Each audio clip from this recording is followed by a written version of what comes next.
Hi guys! Ako to si Ding, ang inyong cutie patuti namang yan. Hala!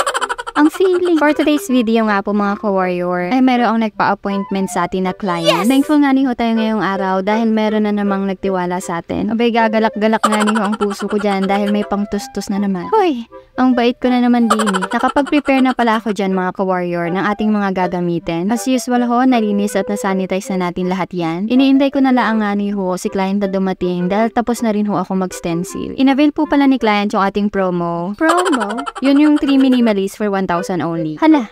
Ang mura. Maya-maya nga ni ho ay dumating na rin si client. At syempre ho, nagsimula agad tayo para mabilis na rin natin matapos. Gawa ng may lakad din ho ang ating client. Pero syempre ho, hindi natin mamadaliin yung pagtatato. Dahil syempre gusto ko quality yung pagkakagawa dahil habang buhay na yan sa balat nyo. Diyan nga ni ho ay nagde-decide na si client kung saang part niya gusto ilagay yung design na gusto niya. Ang sabi ko ngay mas maganda din eh, pero ang gusto niya ay doon. Hala!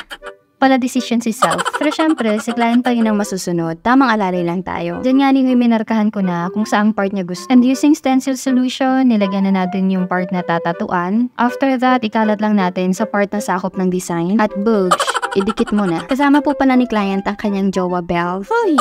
Sana all may support system. Heart-shaped fingerprint po nilang dalawa yung first tattoo na gagawin natin kay ma'am. Gumamit ho ako din ng 3 round liner para mas makuha natin yung detalye ng design. 4 na design po pala yung pinatato ni client at lahat ho iyon ay kinaya ni client sa isang upuan. Ang second design ni client ay kangaroo na may baby sa paw at dyan yani ho sa part ng likod niya pinalagay. Ang third design naman po ni client ay ang 2 initials ng 2 taong mahalaga sa kanyang buhay. At dyan yani ho muntik na mahagip ng camera yung pagtatato ko. Agoy!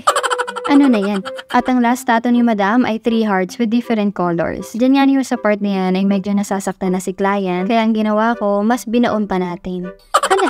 Mapanakit si self. Joke lang ho. Diyan nga niyo sa part na yan ay masakit talaga. Gawa ng malapit ho sa buto. So tamang comfort lang po tayo kay client dahil malapit na rin pong matapos. At after nga niyo ng ilang oras ay ito na ang ating mga naging resulta.